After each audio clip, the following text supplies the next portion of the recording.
Imagine, God gives you 86,400 rupees daily and you can use this money only on that particular day.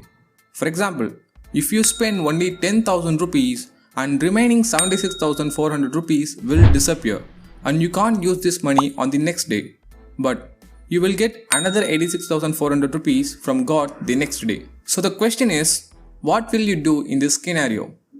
Definitely, every one of us try to spend full amount daily without wasting a single rupee, right? In the same way, God gives 86,400 seconds to everyone daily. Like the same way how you try to spend maximum amount daily to get maximum benefit, you need to utilize maximum time to study to score maximum mark. Don't worry about the past. It is impossible to go back and make a grand new start. But anybody can start from now and make a grand ending. It is completely in your hand. Keep working.